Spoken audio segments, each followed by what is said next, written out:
Vamos lá, então. Chegamos à nossa 7ª mentoria do Mindset do Treinador Campeão. Hoje temos uma presença ilustre, doutora Lilian Barazetti. Entende tudo de métodos de recuperação no esporte, minha colega na universidade, doutora. Tem uma experiência gigante com esporte de rendimento, ciclo olímpico. Lilian, agradeço muito pela sua disponibilidade. Sei que você tem um monte de tarefas aí, mas arrumou um tempo para nos presentear com essa aula de um conhecimento que é extremamente importante para quem trabalha com atletas, para treinadores e preparadores físicos. Muito dos métodos de recuperação, eles conversam com a mentalidade. Quanto melhor recuperado estiver o atleta, mais domínio cognitivo, mais ele vai conseguir controlar os agentes causadores de estresse físicos e mentais, mais ele vai conseguir pegar as rédeas das suas emoções e conseguir colocar todo o seu potencial naquele momento que ele precisa. Lilian, a bola está contigo. Agradeço pela participação aí. Se apresenta, vai lá. Sei que você dá um banho nas aulas. É isso. Valeu, professor Ricardo. Obrigada aí pelas palavras gentis. Então, boa noite, pessoal. Então, sou a professora Lilian, né? Como o professor Ricardo falou, nós somos colegas na universidade, mas também compartilhamos aí do nosso, não vou falar do nosso amor, sei lá, da nossa paixão aí pelo esporte, pelo alto rendimento, por tudo aquilo que envolve, né, a preparação de um atleta de elite. Então, a gente vai conversar um pouquinho hoje sobre método de recuperação no esporte. Então, sou formada em educação física, tenho especialização na área de treinamento desportivo, meu mestrado foi feito na área de performance humana e meu doutorado foi feito na parte na educação física também, na área de aspectos fisiológicos relacionados ao treinamento. Então, eu fui estudar um pouquinho qual a interferência do treinamento, né, no processo de diminuição do sistema imunológico, né? E isso se deu por um motivo bem específico. Eu trabalhei como atleta olímpica e às vésperas dos Jogos de Londres, nós vínhamos de uma medalha olímpica em Pequim, 2008, e às vésperas dos Jogos de Londres, ela teve uma pneumonia. E aí eu fui entender aquilo tudo, né, tentar entender aquilo, porque eu fiquei bastante inconformada, isso prejudicou muito a nossa performance em Londres, e a gente quer, né, a gente como, né, estudioso do esporte, como amante do esporte, a gente quer tentar entender os porquês e tentar controlar ao máximo isso, né, embora o rendimento não seja algo que a gente consiga ter total controle, mas que a gente possa dominar o máximo de variáveis, né, e por isso eu acabei indo estudar essa parte da imunologia do esporte. Passa para mim aí um slidezinho, professor, por favor. Então, eu trabalhei com a atleta Natália Falavinha. Em 2008, ela ganhou a primeira medalha olímpica do taekwondo brasileiro, medalha de número 94, se não me falha a memória. O taekwondo é uma modalidade que sempre esteve presente nos Jogos Olímpicos há muitos anos e carecia de uma medalha olímpica. A Natália vinha do histórico de campeonatos mundiais, ela chegou a ganhar campeonato mundial, tinha 3 medalhas em mundiais, mas a medalha olímpica não vinha, né? E aí, em 2008, nós conseguimos conquistar a medalha de bronze nos Jogos de Pequim. Gostaríamos de uma outra cor de medalha, mas eu sempre falo, para quem trabalha com esporte, né, acredito que vocês me entendam, medalha é medalha, né? Não importa muito a cor dela. É óbvio que a medalha de ouro é sempre o objetivo, né, o auge, mas é muito diferente, né, você voltar para casa sem medalha e você voltar para casa com uma medalha, seja ela a cor que for, né? Passa, por favor, para mim, professor, mais uma vez. Então, eu tive a oportunidade de trabalhar com a Natália. Pode ir passando, Ricardo, que ele vai montar aí. Na parte do treinamento físico, né, trabalhamos aí desde a seletiva olímpica pan-americana, em 2007, né, classificamos, ela vinha de uma condição muito ruim. Opa, professor, agora passou demais. Isso. Ela vinha de uma condição muito ruim, ela tinha perdido os Jogos Pan-Americanos aqui dentro do Brasil, né, então vinha muito incomodada aí com a performance dela, e acabou que a gente veio trabalhar junto aí em 2007, e aí eu fiquei com ela até dezembro de 2013, né? Então tivemos várias experiências aí de preparação para o alto rendimento. Além dela, eu trabalhei como preparadora física da seleção brasileira de taekwondo durante alguns anos. Para os Jogos de 2016, fiz a parte fisiológica da atleta Julia Vasconcelos, mas não conseguimos, né, nenhuma colocação tão expressiva quanto os resultados que a Natália obteve. Então, foi uma experiência realmente muito legal, como o professor Ricardo falou. Não sou do taekwondo, não tinha experiência anterior nenhuma com esportes de combate, mas foi realmente uma vivência bastante interessante. Eu pude tirar muito, né, aprender muito sobre essa ideia, né, de treinamento, quando treinar mais, quando recuperar, o que fazer para tentar recuperar melhor esse atleta. Né? Então, a ideia de hoje é passar um pouquinho disso para vocês, né, juntamente com o que eu estudei no meu doutorado. Vamos lá, professor? Então, uma das coisas que a gente tem identificado já, tanto na literatura quanto na conversa, né, com colegas, né, dentro do universo do treinamento, é que existe aí a busca, né, por uma estratégia que permita que eu acelere o processo de recuperação desse sistema neuromuscular aí do meu atleta de alto nível, né? E por que isso? Porque normalmente nós temos aí sistemas de competições que são congestionados, né? Ou seja, eu tenho como o Fernando aí está trabalhando com futsal, eu tenho geralmente 2 jogos na semana, né? Ou com a Vivian, acho que é da GR, é isso? Se eu não estou enganada, acho que eu conheço o rostinho dela, minha primeira possibilidade de doutorado era com a GR. Então, se você pegar uma competição como a ginástica rítmica, nós temos várias demandas num curto espaço de tempo. Então, o grande desafio é o quê? É você tentar conseguir determinar o melhor método, a melhor forma de preparar esse atleta, tanto, né, durante a competição, de mantê-lo no alto nível durante a competição, assim como de recuperar ele da melhor forma entre os treinamentos, para que ele possa suportar cargas maiores de treino. Né? Então, eu sempre falo que o desafio maior é quando a gente tem essas competições que tem vários jogos consecutivos, né? Ou quando você tem fases que você precisa aplicar, né, tempos maiores de treino, cargas maiores. E a ideia é essa aí mesmo, por que acelerar, então, essa recuperação, né? Vamos tentar entender isso aí. Pode avançar, prof. Pode avançar várias vezes aí agora. Então, o que a gente conhece, né? O que a fisiologia traz para a gente aí? Que o exercício intenso, ele causa estresse, né, mecânico, estresse metabólico, e esse estresse metabólico, como ele está associado a uma fadiga muscular periférica de membros inferiores e membros superiores, nós temos uma redução temporária de desempenho. Né? Isso é uma coisa bastante estabelecida na literatura, né? Vou mostrar brevemente aí para vocês alguns indicadores, mas a verdade é que o estresse mecânico, ele prejudica, né, o desempenho. Então, uma das questões que eu levantava muito, né, com o pessoal da ginástica lá em Londrina, as meninas treinavam 3, 4, 5 horas seguidas. Aí, no final desse tempo de treino, o pessoal ia passar série. Como é que essa coitada dessa menina vai passar série? Né? Ela está muito cansada. Então, ou melhor, eu preciso passar série amanhã. Então, como é que eu posso fazer para recuperar esse atleta de hoje para amanhã? Vamos lá, prof. Mais um. Então, o que a gente conhece, né, desse processo, né? Então, esses sintomas aí de fadiga, né, que são observados aí após o exercício intenso, e entendam como exercício intenso, tá, gente? Acho que a grande maioria de vocês, ou todos vocês são do esporte, todo gesto esportivo, toda competição, todo jogo desportivo, como ele exige performance, ele é classificado como um exercício intenso.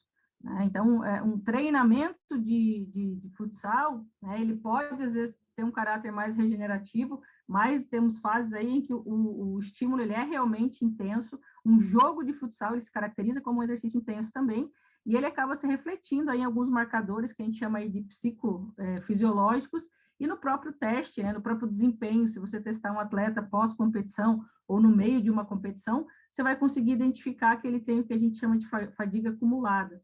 Né? E principalmente quando a gente tem esses sistemas de competição aí onde nós temos jogos congestionados, né? Onde você tem, num curto espaço de tempo, muitas competições.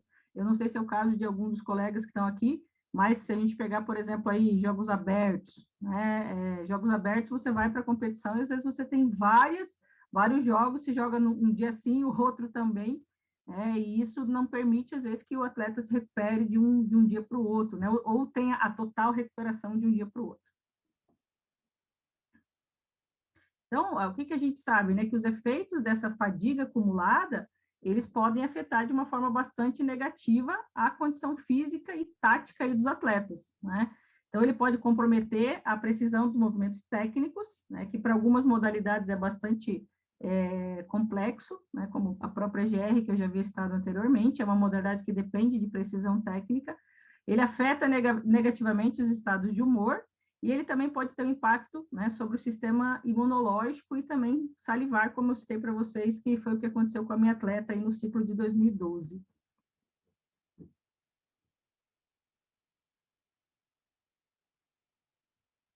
Então, a gente tem vários autores aí que eles têm identificado isso aí, né? Se a gente pegar aí o Montgomery e os colaboradores, eles identificaram um menor desempenho no salto vertical durante um campeonato em que se tinham jogos consecutivos no basquetebol.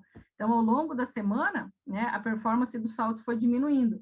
Mas se a modalidade me exige, né, que eu tenho que o salto, né, é uma característica bastante importante do jogo, posso considerar que isso é bastante prejudicial, né, para a minha equipe. Vou passar para isso. Lá no futsal também, né, Freitas e colaboradores identificaram, né, uma diminuição na altura de salto vertical ao longo de uma competição. O salto vertical não é exatamente uma variável relevante no futsal, mas a gente utiliza ele para determinar como é que está a capacidade do indivíduo, né, de potência de membro inferior. Então, isso também é algo ruim ao longo de uma competição.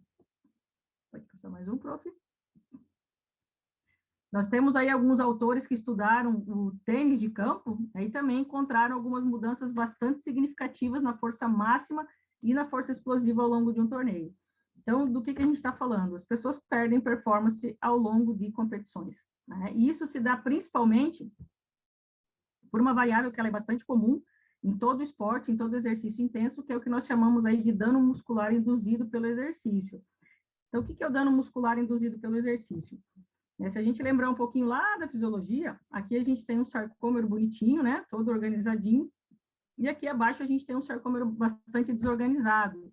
Então, isso aqui é decorrente justamente de contrações vigorosas, que são advindas aí de atividades atléticas, né, atividades esportivas que requerem aí níveis de potência, de força, de resistência bastante grande.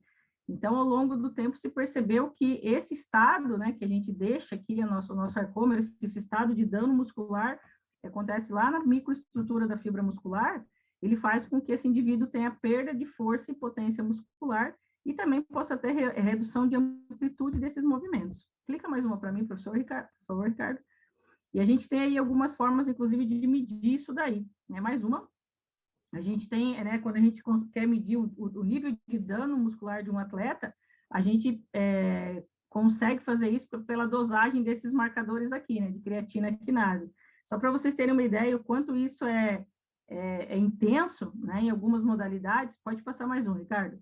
Lá em 2008, já se não me falha a memória, esse artigo, isso, né, alguns autores fizeram uma pesquisa identificando o impacto de uma partida de futebol simulada em alguns marcadores de dano muscular. Pode clicar mais uma, Ricardo. E aí, o que eles identificaram? Né? Uma variável que como eu falei para vocês, essa creatina quinase, aqui é um valor que nós temos de creatina pré-competição, né? Observem que ela está aí próxima a 200, esse é um valor que a gente considera bastante tranquilo para um atleta, eles suportam níveis muito superiores. Imediatamente após o jogo, né, 30 minutos após o jogo, esses valores haviam subido, mas eles ainda estão em níveis aceitáveis. Existem alguns parâmetros para dano muscular que eles falam que quando você subir uma CK, por exemplo, acima de 500, né, unidades por litro ou microlitros, enfim, você teria uma presença de dano muscular, você começaria a ter presença de dano muscular. E aí a gente começa a entender um pouquinho daquela famosa dor muscular tardia. Né? Por que a gente não sente dor muscular quando a gente faz o exercício? Porque a gente não tem ainda, né, esse processo, esse aumento, esse fluxo todo de proteínas inflamatórias. Então, olha aqui, 24 horas após essa partida simulada, para quanto foi esse nível de CK? Ele está acima de 800. Então, por isso que geralmente a dor muscular vem 24 horas depois, 48 horas depois, às vezes ela até aumenta, né? Então, o nível de CK está bastante grande, 72 horas depois ela começou a voltar. Mas aí a gente vai pensar, poxa, eu tenho uma competição, eu vou competir, vou estar aí no futsal, né? Normalmente eu vou fazer 2 jogos na semana. Então, eu joguei aqui, eu descansei segunda, terça, sei lá, quarta ou quinta eu vou jogar de novo. Né? Então, esse é um problema, inclusive, da dinâmica dos nossos torneios no próprio futebol profissional, que esse atleta não tem tempo de se recuperar. E por isso, em especial, né, o Brasil é um país que tem tentado entender essa questão da recuperação, porque a gente tem realmente essa característica de jogos bastante congestionados, um próximo do outro, para otimizar essa performance e principalmente para a gente tentar prevenir a lesão desses atletas. Né? Porque esse estado aqui a gente abre, né, uma janela bastante grande para os processos lesivos. Pode passar, professor. Então, dito isso, né, a gente vai tentar entender um pouquinho aí quais são os métodos de recuperação, ou o que a gente tem hoje sobre os métodos de recuperação. Vamos lá? Então, a gente tem a literatura, pode passar, professor. A literatura ela é bem clara, ela traz vários métodos, né, eu vou falar de alguns com um pouco mais de informações, mas nós vamos abordar outros ainda. Mas, basicamente, hoje a gente tem a crioterapia, né, que é o método que vem aí como um dos mais estudados, se não o mais estudado ao longo dos anos. A massagem é um método que é um pouquinho mais novo, né, que a gente chama de laser ou LED terapia, e as roupas de compressão. Na maioria dos estudos que a gente vai buscar, ou existe a combinação desses métodos, né, ou esses métodos aparecem separados. Pode passar, professor.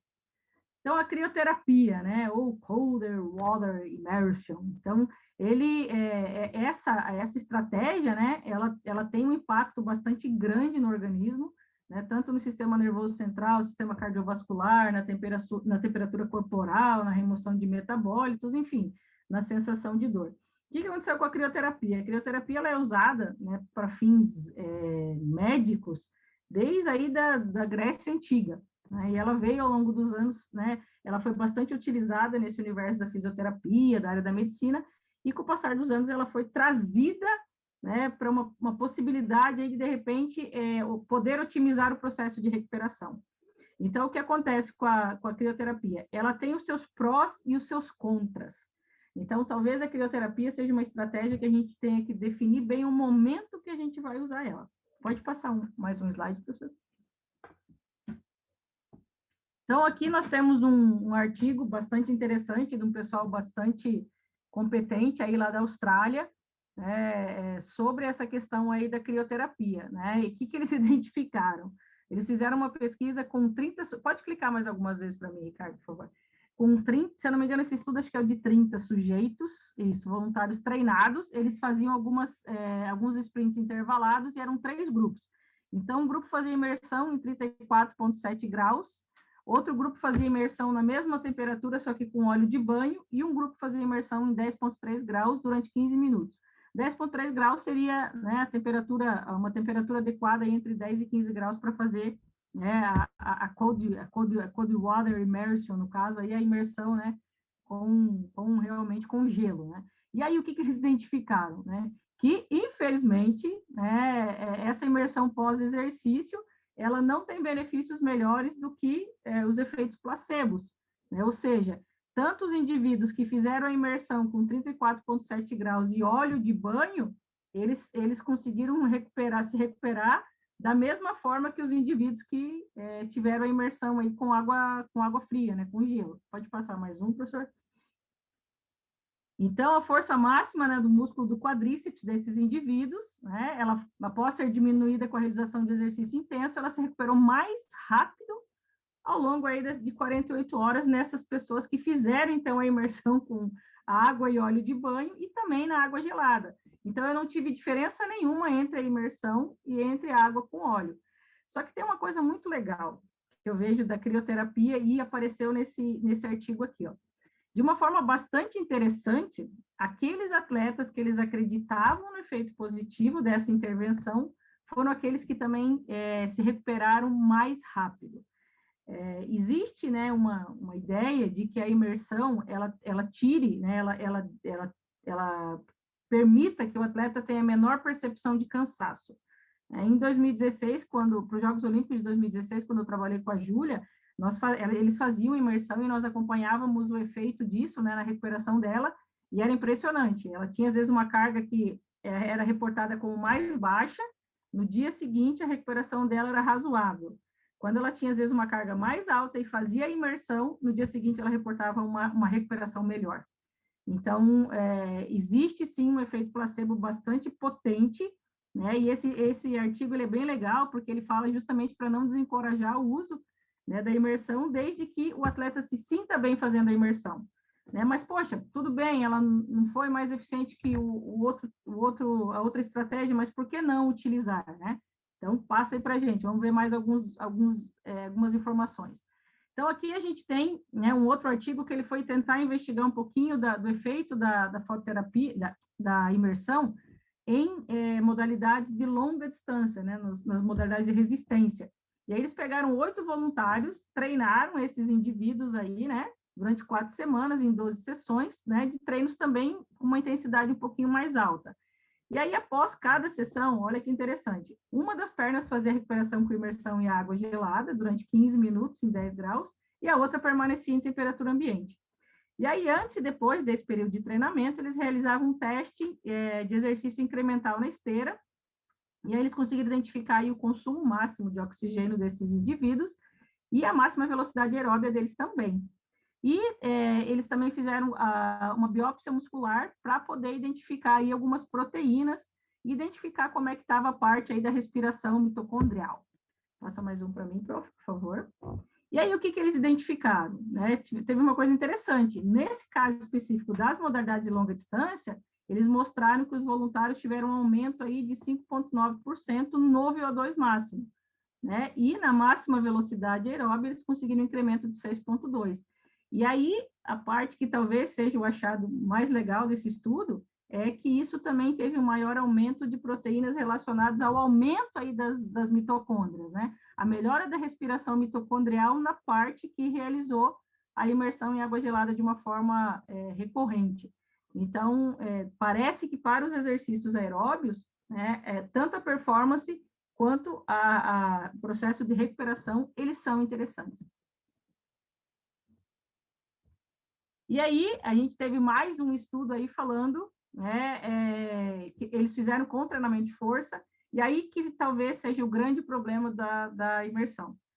Eles fizeram uma análise aí sobre os efeitos, né, dessa imersão pós, né, exercício, e eles identificaram que ela atenua, né, as respostas agudas aí de sinalização anabólica. Né? Então, ela é prejudicial quando eu penso em treinamento de força, treinamento de potência.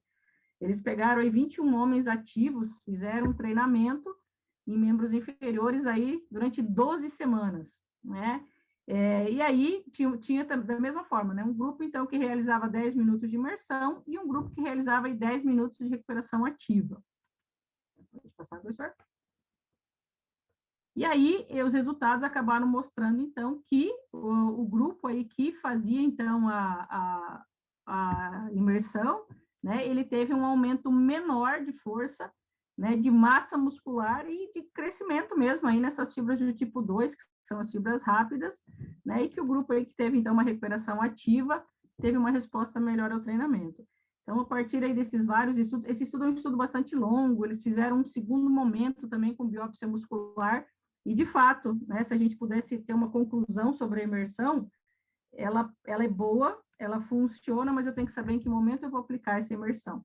Se eu aplicar essa imersão imediatamente antes, por exemplo, de um jogo de futsal, de um jogo de basquete, eu vou ter diminuição de força muscular, o que não é interessante. Se eu tiver mais tempo para recuperar o meu atleta, eu venho de uma semana difícil de treino, de um microciclo aí de choque, e eu vou entrar numa semana recuperativa, né, quem sabe vale a pena para eu atenuar esse processo inflamatório e poder permitir que esse atleta se recupere mais rápido. Mas eu tenho que ter bastante cuidado em que momento aplicar essa imersão em água fria. Tá? Pode passar, professor? Então, um dos recursos que vem sido bastante também estudado é a massagem. Né? A massagem ela está aí há muitos anos, né? Ela é bastante antiga também, né? E ela corresponde, então, ao que a gente chama de manipulação mecânica do tecido corporal, né? Com o objetivo de promover saúde, promover bem-estar. E ela é bastante comum, ela vem principalmente aí do universo do futebol profissional, né? Bastante comum no universo do futebol, e ela acabou ganhando também bastante espaço no universo desportivo como um todo. Pode passar, professor? Então, alguns estudos também fizeram análises, né, em relação a essa questão da massagem, né, o efeito da massagem aí como método de recuperação. Isso aqui é uma revisão sistemática de 2017, é bastante nova. Eles utilizaram aí 11 estudos que foram encontrados sobre a questão da massagem aí na dor muscular, né? E eles identificaram que a massagem, então, ela, após exercícios extenuantes, ela pode ser eficaz para aliviar a dor muscular de início tardio. Existem alguns estudos que eles sugerem que talvez ela não ocasione diminuição de performance. O que eles identificam com clareza é que realmente ela tem uma diminuição da percepção de dor. Isso ela faz, né? Em relação à performance, os estudos são um pouquinho controversos, eles não conseguem identificar, como é o caso aí dos estudos que trataram aí da parte da força, bastante enfáticos em relação à perda de performance. A massagem parece não apresentar isso, mas alguns estudos também não conseguem concluir que ela não prejudica ou que ela ajuda, né? Enfim. Mas o que se sabe, ela é boa para dor muscular de início tardio. Pode passar mais um, prof. A gente tem no próximo slide aqui um gráfico, então eles fizeram uma comparação justamente sobre a questão da massagem e da recuperação em indivíduos só recuperados, e eles identificaram que a percepção da fadiga, né, aqui se a gente observar o pessoal da massagem, aqui após, né, a primeiro set de exercícios, e aqui após o segundo set, então nós tivemos uma diminuição, né, da percepção de fadiga nos indivíduos que fizeram massagem. Já nos indivíduos que ficaram só em descanso, sem nenhum procedimento de recuperação, após o primeiro exercício, eles tiveram uma percepção de fadiga bastante baixa, porém, essa percepção de fadiga aumentou absurdamente, né, num segundo momento, após um segundo set de exercícios. Então, essa percepção na diminuição da sensação de dor muscular parece ser bem evidente e bem relevante realmente em relação ao procedimento aí de massagem como método de recuperação. E aí, a laser terapia, a LED terapia ou fototerapia, né? Eu estudei, pode deixar, Ricardo, eu estudei esse método de recuperação no meu doutorado, né? Então, eu trouxe para vocês, tem alguns estudos que vêm identificando algumas questões bastante relevantes, carece ainda de mais descobertas, né? Mas, basicamente, o que é a LED terapia e fototerapia? É a aplicação aí, né, de luzes, né? A gente tem várias, né? O laser, né, por si só, é uma forma de luz.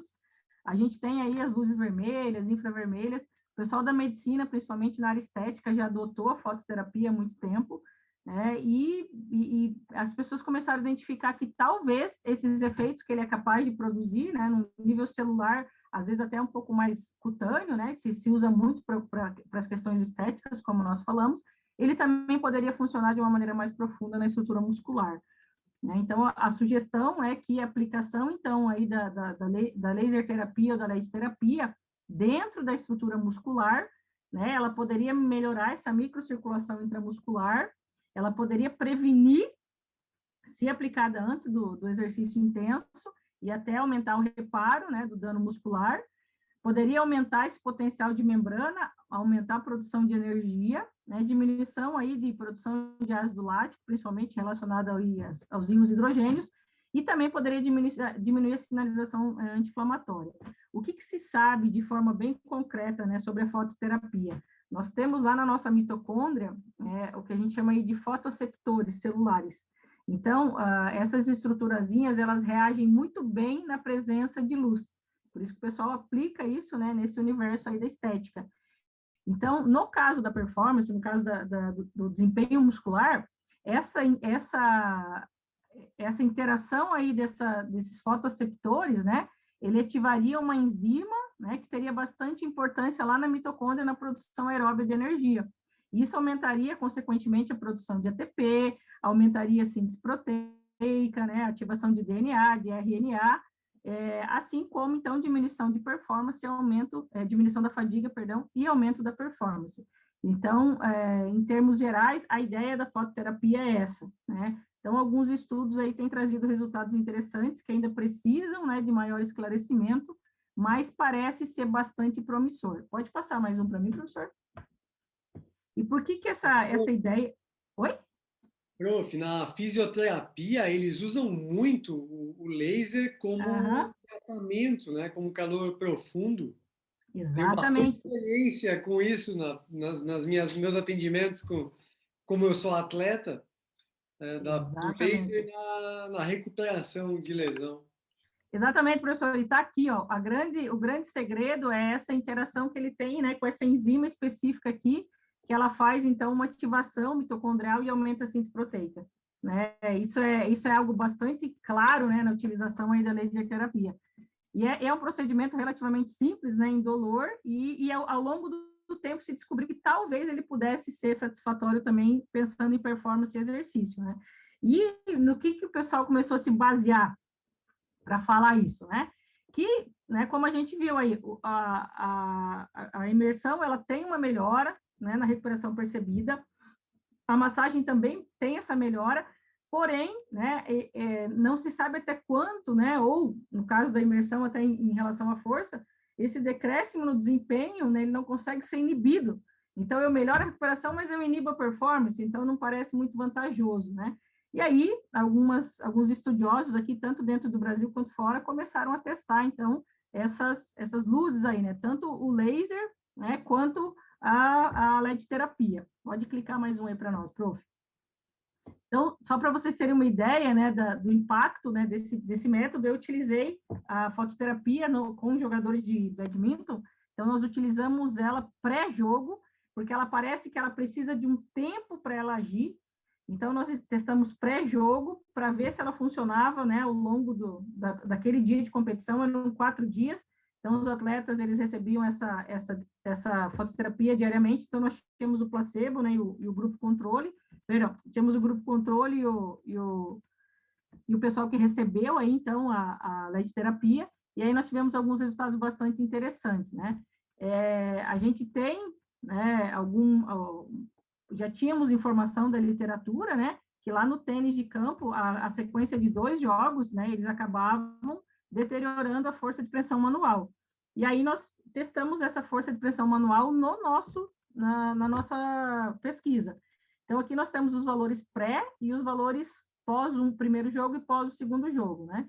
E aí, o que nós identificamos, né? A gente começou com diferenças bastante grandes, né? Entre o grupo que era LED, né? O grupo LED tinha uma saída inicial de força de pressão manual menor, né? Do que o grupo que era o controle. Mas o que a gente percebeu, né? Que ao longo do tempo, né? Isso foi se alterando, né? E a gente percebeu que, principalmente aí no último jogo, né? O pessoal que era do grupo LED, eles conseguiram manter essa performance, ela não teve queda, né? Ela foi se mantendo. E aí nós percebemos quando a gente tem 2 jogos, essa diferença até não é tão interessante, mas quando a gente vem para esse gráfico de baixo, então nós tivemos atletas que tinham 3 jogos ou mais, e aí vem a parte que, além, né, da gente usar a LED-terapia como método de recuperação, a gente acreditava num efeito ergogênico, e ele apareceu nessa variável, né? Então, aqui a gente pega o grupo controle, do primeiro para o segundo jogo, eles até melhoram um pouquinho a força de pressão manual, no segundo jogo eles começam a cair, no terceiro jogo cai mais. E a gente pode observar embaixo, no grupo LED, essa força de pressão manual, ela vai meio que subindo, né? Ela vai meio que aumentando ao longo dos jogos sucessivos, então, sugerindo que talvez realmente a fototerapia poderia ter um efeito ergogênico. Qual que é né, a ideia? Como a gente falou, talvez ela permita uma recuperação rápida, né, entre os jogos, isso pensando no mesmo dia, né, isso que é uma competição no mesmo dia, permitindo aí que esse ATP seja ressintetizado de uma forma mais rápida, que o atleta chegue mais inteiro para fazer o próximo jogo, né? Mas a gente tem resultados bastante controversos também na literatura em relação à fototerapia. Nós temos resultados que são benéficos, nós temos autores que não encontraram efeito ergogênico. Nós sabemos que ela tem uma função bem interessante aí nos esforços também de longa distância, né, que ela pode otimizar a recuperação em esforços de longa distância, mas a gente ainda precisa investigar melhor. Pode passar, professor.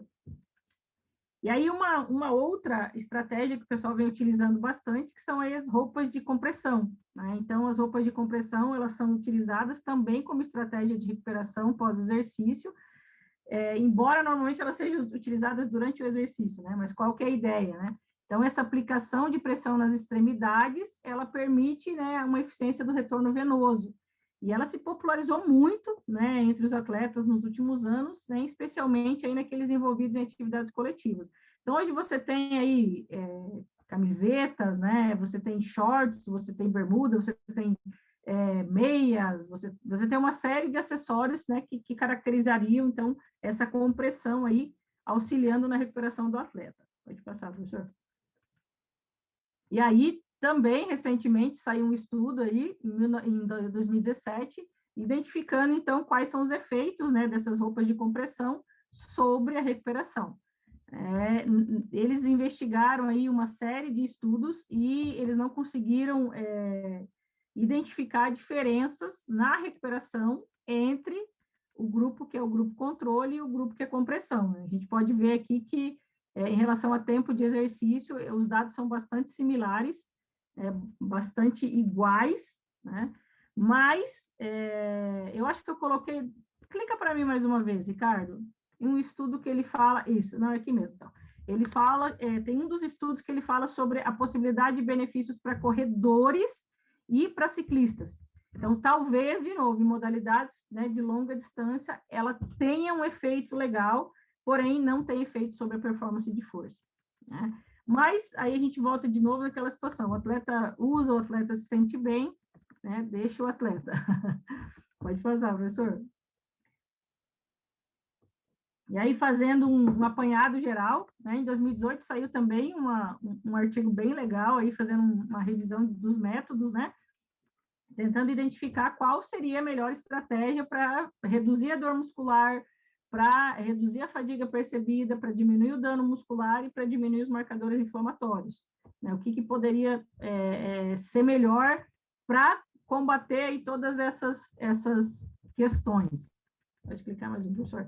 E aí eles testaram, eles buscaram vários estudos, foram incluídos 99 estudos, né? É um trabalho bastante longo, né? Eles pegaram sujeitos aí com uma variedade de idade bastante grande e eles testaram recuperação ativa, alongamento, massagem mais alongamento, né? As roupas compressivas, testaram eletroestimulação. Eu não coloquei eletroestimulação aqui para vocês, porque nas pesquisas eles não encontram benefícios da eletroestimulação na recuperação. Testaram imersão, testaram contraste, né? Que é água fria, água quente, água fria e água quente. Testaram a crioterapia com estimulação também, e o que eles chamam de terapia hiperbárica, né? E aí fizeram uma série de análises aí em relação a diferentes marcadores aí de percepção de fadiga, de dor, de dano muscular pela CK, monitoraram aí interleucinas, enfim, monitoraram uma série, identificaram os estudos que tinham uma série de monitoramentos. Pode passar, professor? E aí eles identificaram que a massagem parece ser a técnica mais efetiva para a redução da dor tardia e para a redução de fadiga percebida. Eles apontaram que a imersão em água e uso de roupa de compressão tem também um impacto nesse processo, porém ele é menos pronunciado. E a fadiga percebida, ela também pode ser gerenciada com eficácia usando técnicas de compressão, né, as roupas, massagem, ou a própria imersão em água fria, né? E a massagem e exposição ao frio, né, apresentaram maiores efeitos na redução dos marcadores inflamatórios. Então, o que a gente sabe? O processo inflamatório, ele é um processo que ele tende a se propagar quando você está num ambiente de temperatura normal, né, temperatura de 36, 37 graus, e a gente tem uma proliferação de agentes pró-inflamatórios.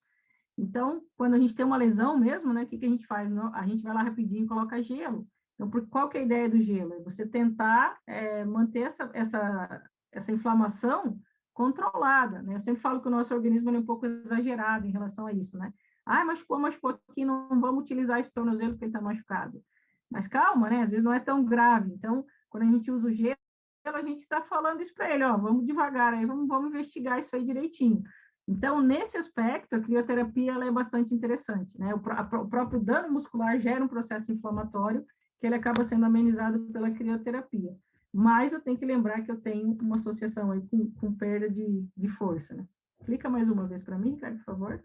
E eu não posso perder de vista que, no caso desse estudo, eles fizeram, né, eles tentaram buscar qual o melhor método para reduzir dor muscular, para fadiga percebida, para dano e para marcador inflamatório. Aqui não se falou de perda de performance. Então, a massagem, ela tem sido bastante recorrente na literatura em relação ao benefício. A gente sabe que não é tão simples esse procedimento, se eu pensar em equipes coletivas aí, caso do Fernando, que trabalha com esporte coletivo, eu tenho 12, 15 atletas. Então, eu tenho que arrumar uma pessoa para cuidar desses 12, 15 atletas. É diferente, né, de eu conseguir pôr esse povo aí, esses 12, 15 atletas no gelo.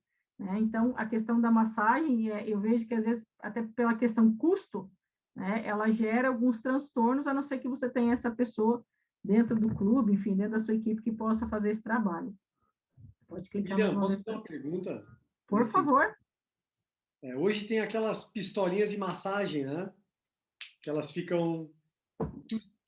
Você viu algum estudo que tenha avaliado a diferença da massagem manual com essas pistolas de massagem, automassagem? Eu confesso que não, Ricardo, mas assim, também nunca me atentei de fazer uma busca específica, mas ela aparece, tá? Quando a gente vai pesquisar algumas coisas específicas de massagem, ela tem aparecido, né? Eu acho que talvez as questões linfáticas, né, que é uma das coisas que a massagem, uma massagem bem feita, né, com respaldo, ela preza, né, é muito essa questão linfática, essa questão aí do retorno venoso, que eu não sei se esse tipo de estratégia consegue permitir. Mas eu acredito que, se a gente pensar em pontos gatilho, né, que são um grande problema também para atletas aí de modalidades, principalmente aí de longa duração, né, você é um deles, no caso, né, eu acredito que tem um benefício interessante, sim. Até porque a gente volta de novo àquela ideia, às vezes você vai ter, eu tenho massagem 2 vezes na semana, a minha massagem é na terça, mas no domingo, no sábado eu tô com uma dor terrível, né, tô com aquela região, né, bastante cansada, bastante exausta, o que que eu faço? Então, eu acredito que seja um recurso interessante, dá para ser usado, só que, lógico, tem que, talvez, a metodologia do uso dela que tenha, talvez, que ser só um pouco aprimorada. Tá? E aí a gente sempre fica naquela ideia, né? O que que a gente faz, então, já que tem tanto método, né? Ou já que os métodos são bastante controversos aí em relação à eficácia, né? Então, vamos lá, pode clicar mais algumas vezes, uma vez, Ricardo. Então, a gente tem aí os 4 métodos, e o que eu diria para vocês, né? A parte principal, eu saber quando aplicar, diferente do método, quando que esse método vai entrar dentro da minha programação, dentro da minha periodização, para quem que vai ser esse método, né? Todos os atletas vão fazer, todos estão se sentindo da mesma maneira, eu tenho aquele atleta em específico que ele reage melhor à massagem, não, mas aquele cara gosta de fazer crioterapia. Qual, né, então, o método que eu vou adotar, né, e, peraí que faltou só uma informaçãozinha aqui que eu perdi, ela que para mim está aparecendo, essa última informação,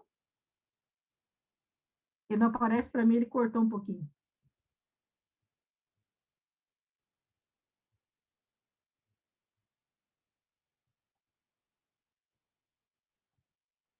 Tá com o seu microfone desligado, Ricardo. Eu só tenho aqui, ó, quando, para quem, qual e...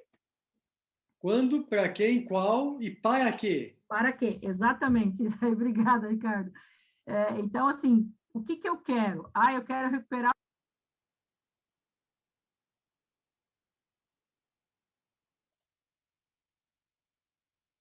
Perdão.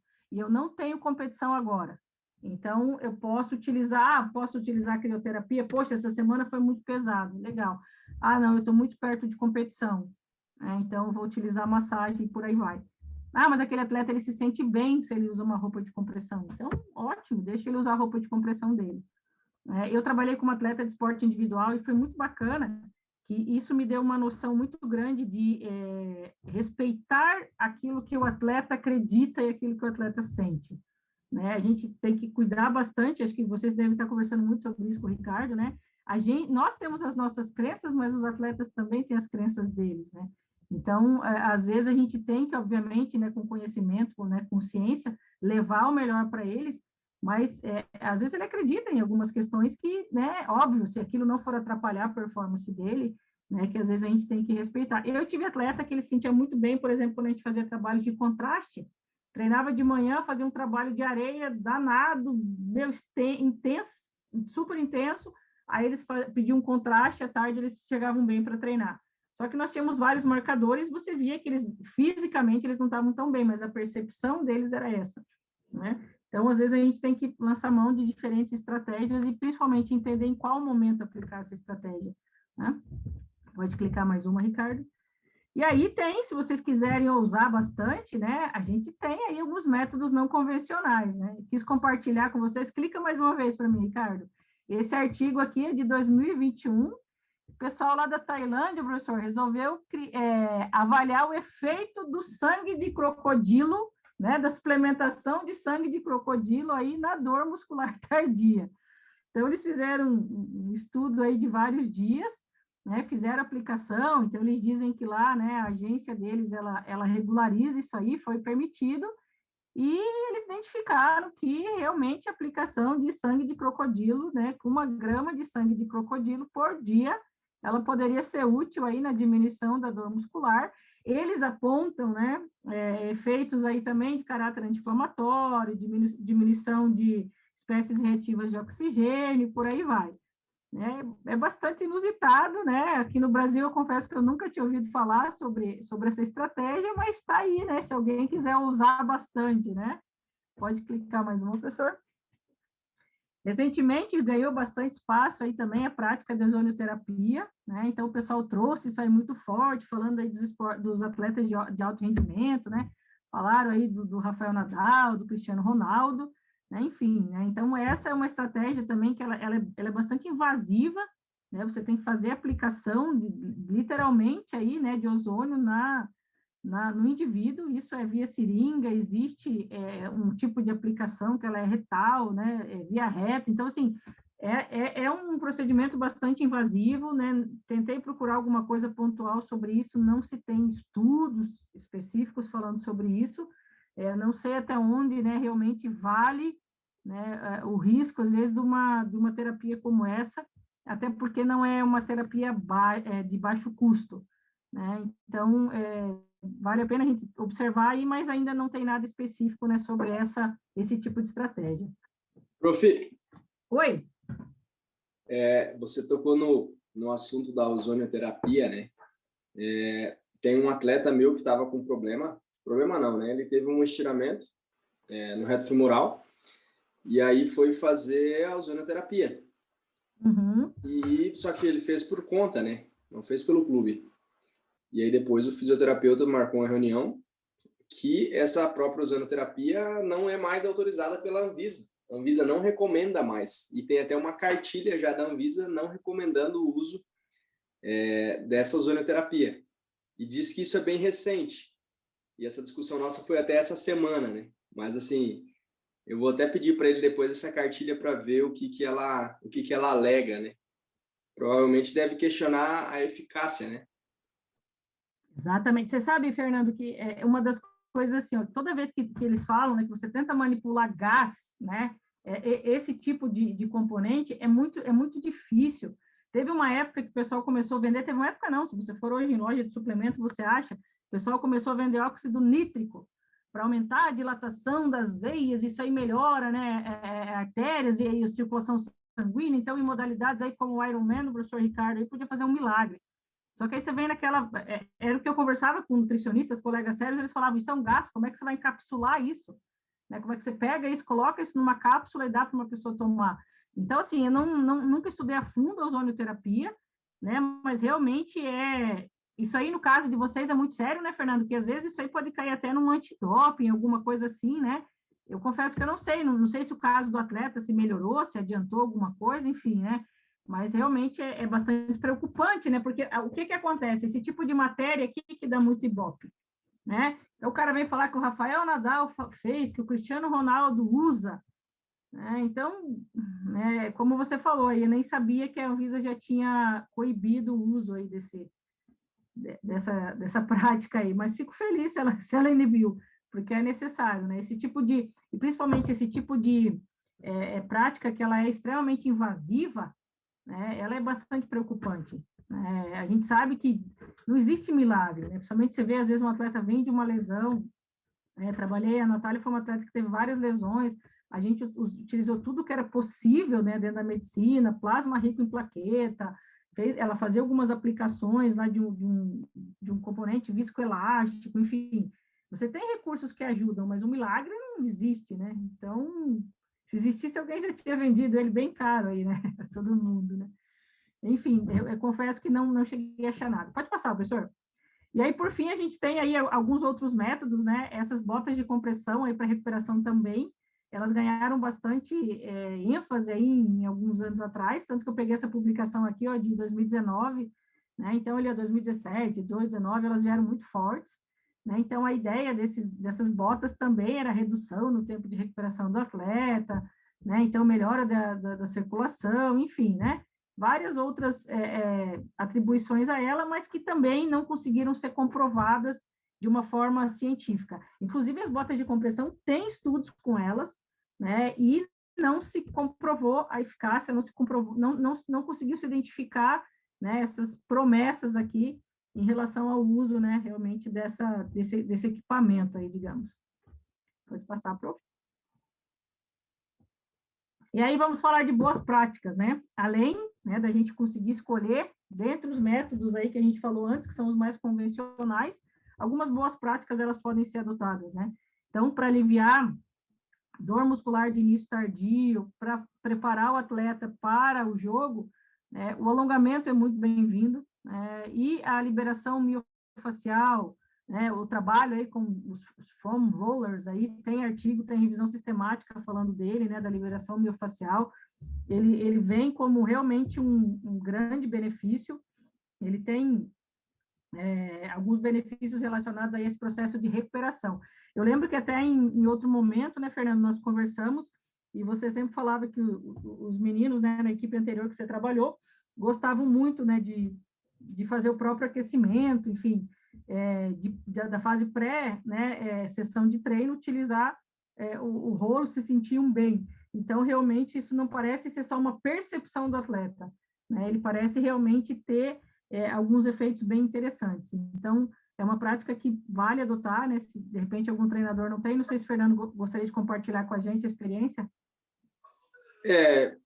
Hoje a rotina do foam roller ela é diária, né? Então, acho que isso é geral, não é só a minha realidade. Todos os clubes têm aí pelo menos um número significativo aí de foam rollers para cada atleta, principalmente nas ativações pré-treino, né? Então, tem vários estudos que falam do momento da utilização, só que no pré-treino hoje acho que é o mais utilizado, onde eles chegam, já está o foam roller na beira da quadra, onde cada um pega e faz a sua autoliberação, né?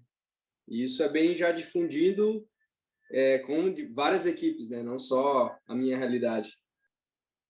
Legal, E ele tem realmente um embasamento, né? Como eu falei, a gente tem aí tem uma revisão bem recente de foam roller, acho que é 2020, 2019, alguma coisa assim, justamente falando desse efeito. Então, é uma boa prática e vale a pena colocar. Mais um para nós, professor, por favor. Uma coisa que eu não indico de forma nenhuma para vocês, né?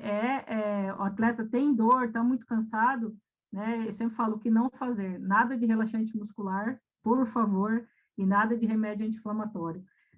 A não ser que, obviamente, ele tenha uma dor que possa ser uma lesão, mas aí o adequado é a gente conversar com o fisioterapeuta, procurar um profissional que esteja mais gabaritado para recomendar. Né? Por quê, gente? O relaxante muscular e o anti-inflamatório, eles vão atenuar a resposta inflamatória que é necessário para que o músculo do atleta se regenere de uma forma melhor para ele suportar a carga de treino. Então, de fato, né, apesar de eles terem muita dor muscular quando volta das fases aí, né, da pré-temporada, ou, enfim, do processo aí de descanso deles, eles têm bastante dor muscular, mas a orientação é que eles evitem ao máximo esse tipo de medicamento que realmente atrapalha o processo adaptativo. Mais uma para nós, Ricardo, estamos quase no final. E aí a parte nutricional, a parte da suplementação, né, ao longo do tempo já apareceu muito estudo falando sobre nutrição e suplementação. Então, já falaram que o BCA era bom, depois o BCA não era mais tão bom. E, assim, o que eu tenho visto, né, dentro dos meus estudos, aí, dentro das minhas experiências com atleta, o importante é que o atleta, ele tenha, né, essa consciência, né, ou, né, quem gere aí a nutrição da equipe, né, que eu preciso reabastecer, eu preciso reidratar e eu preciso fazer reparação tecidual. Né? Então, a gente tem aí algumas questões Então, o restabelecimento, ele normalmente gira em torno do glicogênio, do carboidrato, né? Então, uma das questões que se sugere normalmente é, né, após treino, competição, quanto antes esse carboidrato for ingerido, melhor, né? O carboidrato, ele faz diferença, sim, no momento que ele é ingerido, né? Acredita-se que talvez as primeiras 2 horas, elas sejam bem interessantes, que é a parte que o organismo do atleta está precisando desse carboidrato, de preferência alguns aí com índice glicêmico um pouquinho mais alto, pode ser qualquer carboidrato, né? Pode ser líquido, pode ser sólido, pode ser uma refeição, né? Um lanche, enfim. Cada atleta tem a sua característica, né? Tem atleta que consegue sair do treino, sentar e comer um prato de feijão com arroz. Tem atleta que precisa de um pouquinho mais de tempo, né? Então, vai no líquido, vai no gel, né? E aí se indica em torno de 1,2 gramas por quilo, né? E aí, em relação à reidratação, é interessante sempre observar algumas modalidades, elas são feitas a céu aberto, e aí identificar o quanto esse atleta desidrata, né, o quanto ele perde, e também a ideia é que ele tenha, né, uma reidratação, né, imediatamente após, né, se for possível durante, né, o treino, então tem que ser feito, né, eu brigava um pouco aí com as minhas amigas da GR, que não queriam deixar as meninas tomar água, eu falava, para que a água não engorda, essa menina precisa reidratar. Eu falei, inclusive, às vezes usa alguma coisinha carboidratada, ajuda, né? A gente precisa de sódio também, né? Quem trabalha, às vezes, em lugares mais quentes, aí tem que cuidar disso daí. Né? E a questão da reparação, daí sim, né? Dependendo da modalidade, eu preciso fazer síntese proteica, e quem faz síntese proteica é a proteína, né? E daí, nesse caso, eu precisaria realmente de uma proteína, seja de origem, né, animal, seja carne, ou seja um suplemento, mas eu preciso aí, então, dessa reparação. Então, olha só, nós temos aí as questões dentro do treino, né? Podemos usar o foam roller, podemos usar o alongamento, vamos cuidar da parte nutricional. Clica mais uma para nós, Ricardo. E talvez o que eu considero o mais importante nesse processo todo, eu preciso que o meu atleta durma, eu preciso que o meu atleta durma bem. Eu já comentei com o Ricardo em outro momento, eu tive num congresso, né, num dos últimos congressos presenciais que teve antes da pandemia, em 2019, e eu fiquei assustada que um professor que avaliou os atletas que competiram no Rio 2016 identificaram que mais de 75% dos atletas não dormiam bem. Por que eu falo que me assustou? Porque a minha atleta dormia muito bem, né, e talvez esse fosse um dos grandes diferenciais dela em relação à qualidade de treino que ela conseguia ter diariamente. Ela era uma atleta que ela tinha muita percepção, né? Às vezes a gente marcava um treino num determinado horário de manhã, e aí ela me ligava cedo e falava, ó, eu não estou bem, eu preciso dormir um pouco mais. Né? Como era uma atleta só, então nós tínhamos toda uma mobilização por causa dela, então, né, a gente conseguia fazer esse movimento, e ela era muito consciente, e eu sabia que quando ela falava que eu preciso descansar um pouco mais, ela realmente precisava, né? Então, se aquilo não estava dentro da previsão do treino, né, se não era um treino tão intenso naquela semana, nós conseguimos fazer ajuste, né? E até porque justamente essa questão era preponderante nela, né? Ela era uma atleta que dormia muito bem, né? Hoje eu acho que é um dos grandes desafios aí das equipes, principalmente coletivas, né? Essa questão do uso do celular, realmente, para mim, isso é uma novidade dentro do universo, né, do treinamento coletivo. Quando eu trabalhei com equipes coletivas, o celular não era ainda um equipamento tão presente, mas a gente sabe que trabalha bastante essa qualidade do sono dos atletas, então é bastante importante que a gente também monitore isso, né, observe isso no atleta, porque às vezes não adianta você usar o melhor método de recuperação, não adianta você aplicar da melhor forma, não adianta você orientar a parte nutricional, você fornecer suplementos se esse cara não dorme bem. Esse cara, a performance dele não vai fluir, né, se ele não conseguir descansar. Clica mais um para a gente, prof. E aí, talvez, né, uma das coisas que a gente possa fazer, né, enquanto treinadores, é monitorar essa recuperação. Né? Então, para que a gente possa promover esse completo, né, processo aí de treinamento, então eu preciso, né, estudar, compreender, programar os períodos de descanso do meu atleta, né, e recuperar, permitir que ele tenha, né, essa recuperação aí, sessão a sessão. Nós prevemos fases de treinos mais intensos, mas nós temos que prever a recuperação. Né, o tal do no pain, no gain, né, que a gente ouviu durante tanto tempo, né, sem perda, sem dor, sem ganho, né, ele, no esporte de alto rendimento, ele não cabe mais, tá, gente? A gente precisa saber graduar, né, o quanto é necessário de estímulo, qual o limite que eu vou levar meu atleta e quando eu tenho que tirar a mão, né, porque eu sempre falo assim que é muito tênue a linha entre você lesionar um atleta, né, às vezes gravemente, e você atingir alta performance. né? A gente tem que ter muito, muito cuidado nesse sentido, né? E monitorar a recuperação é uma estratégia legal. Clica mais uma vez para mim, professor, por favor. Então, eu sugiro, né, de repente, algum treinador que ainda não utilize, nós temos várias tabelas, né? Eu sempre utilizei essa daqui, é uma tabela que eu gosto, acho ela bem explicativa, né? Que é uma tabela que a gente chama de TQR, né? Total Quality Recovery. Então, toda manhã o atleta chega e você vai falar com ele, ó, como é que está a sua recuperação? A pergunta é essa. E ele vai lá sozinho responder, de preferência longe um atleta do outro, né? Então, olha, né, eu estou bem recuperado, né? Minha recuperação é 15, olha, eu estou muito mal recuperado. Então, nós utilizamos isso durante bastante tempo, né, com as equipes nas quais eu trabalhei, e ele servia como um bom balizamento, às vezes, para a gente determinar a carga daquele dia de trabalho. Pelo menos eu preciso conhecer ao longo do tempo. Por quê, gente? Porque às vezes eu acho que a carga que eu vou aplicar é baixa e meu atleta sente de outra forma. Né? Não sei se é do conhecimento de todos os treinadores, mas os estudos que nós temos reportando aí a percepção da carga dos atletas e a percepção da carga dos treinadores, ela sempre é diferente. Né? Os estudos que a gente tem mostram que quando o treinador percebe uma carga maior, o atleta percebe menor e vice-versa. Né? Então, a percepção externa que a gente tem da carga, ela é válida, mas eu preciso saber, né, como esse atleta percebe essa carga e principalmente como ele se recupera dessa carga. Né? E talvez essa recuperação também seja individualizada. Né? Por isso que às vezes aí o pessoal joga, né? O Fernando falou que jogaram ontem, talvez hoje quem jogou mais está menos recuperado, então vai estar mais, o treino vai ser mais tranquilo, né? Quem jogou menos vai treinar mais, vai estar mais recuperado, por aí vai. Né? Isso é importante. Tá? Pode clicar mais uma, Ricardo. Pode clicar mais uma. Então, eu sempre falo que, algumas coisas na vida não tem preço, né? Então, quando você pode ver a expressão da sua atleta admirando a conquista olímpica, isso é uma das coisas que não tem preço, né? Como eu falei, essa conquista já tem vários anos, né? Já tem 14 anos da primeira medalha olímpica do Taekwondo. O Taekwondo repetiu uma medalha olímpica em 2016, mas a questão não é nem quantas medalhas a modalidade tem ou não, mas sim você poder fazer parte, né, e construir isso, né? A Natália era uma grande atleta, que já deveria ter sido medalhista olímpica em 2004, e por algumas questões que passam principalmente por aqui, acho que é o que vocês mais estão trabalhando, né, Ricardo?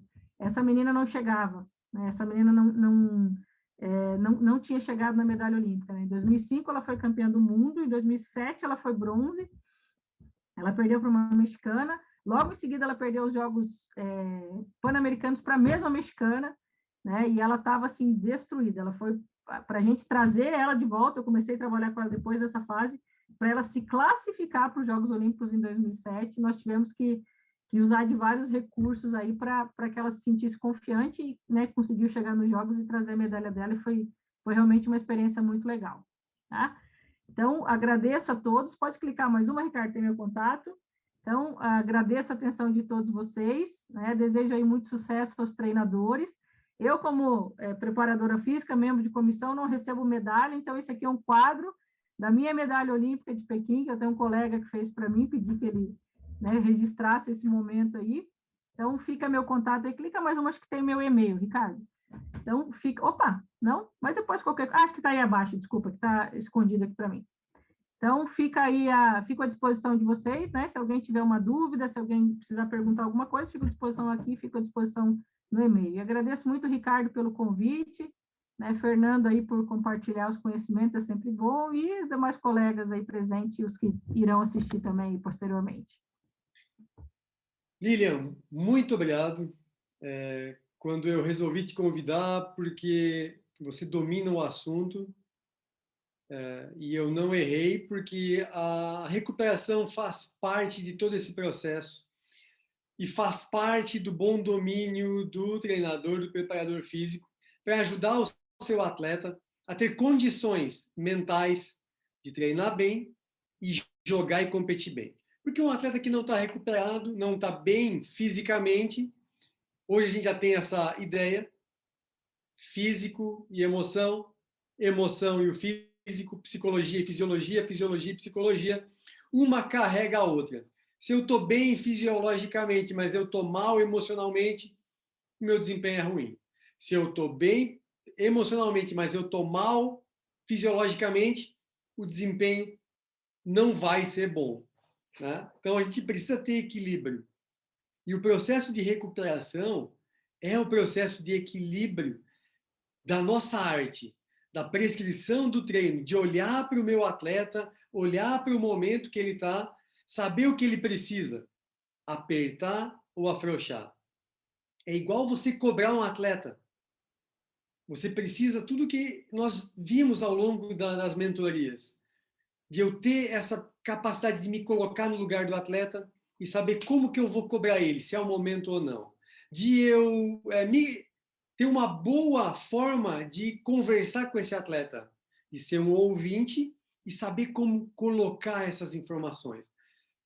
Então é muito legal ver todas essas informações, ver o que a gente pode fazer e ver o quão importante isso é na performance. Porque todos que estão aqui e vão nos assistir no replay só querem uma coisa: performance. Aumentar a performance. Fazer o seu atleta chegar lá naquela linha tênue do limite, que vai ser uma medalha, que vai ser um troféu, não importa. Medalha, não importa a cor da medalha. Um dia eu perguntei isso. Pô, medalha de bronze não vale nada, né? Pô, o que vale é ouro. Eu falei, cara, a medalha de bronze olímpica é qualquer coisa que você queira na vida. Não vai ser todo mundo que vai ganhar uma medalha olímpica, não importa a cor. Então, todo mundo que está aqui está basicamente para ajudar o atleta a performar melhor e também aprender e se ajudar. Então, Lilian, muito obrigado. Agradeço de coração por você ter nos passado esse conteúdo. Estamos juntos. Precisando, contem comigo. Legal, Ricardo. Eu que agradeço. Foi uma oportunidade muito bacana. E o que eu vejo desse processo todo, né, Ricardo? E eu fiquei pensando bastante, né, mexendo aí nesse conteúdo para passar para o pessoal, é que o treinador, o preparador físico, né, nós, né, quando a gente está do lado de fora, nós realmente somos as pessoas que têm o poder da mão de mudar, né, de fazer, de tomar as decisões. Então, os métodos existem, tem questões que podem ser otimizadas ou não, mas assim, a pessoa que realmente tem a capacidade de tornar isso, de mudar esse processo é o treinador. Então, não existe milagre, não existe, né, grandes estratégias, existe sim um processo organizado, né, e como você falou, se colocar no lugar do atleta, né, isso foi uma das coisas que eu aprendi muito com a Natália, né, então, tinha o dia que você tem que puxar, tem o dia que você tem que passar a mão na cabeça, realmente isso é necessário. Mas que bom que esse pessoal está aí com você e vocês estão discutindo sobre isso. Fico feliz que é sinal que o esporte brasileiro ainda tem muito a evoluir. Fico feliz. Obrigada mais uma vez pelo convite, professor. E a gente cobra muito a performance dos atletas, né? Só que a performance do atleta passa pela nossa performance. Somos nós que colocamos. Então, às vezes eu preciso parar e falar, opa, por que não está indo? Aonde está? Será que o problema está do lado de lá ou está do lado de cá? E aí fica a reflexão para a gente. Pessoal, muito obrigado. Boa noite. Essa semana eu mando mensagem para vocês para a gente falar desse conteúdo que faltou, que já estamos aí com uma hora e pouco de mentoria.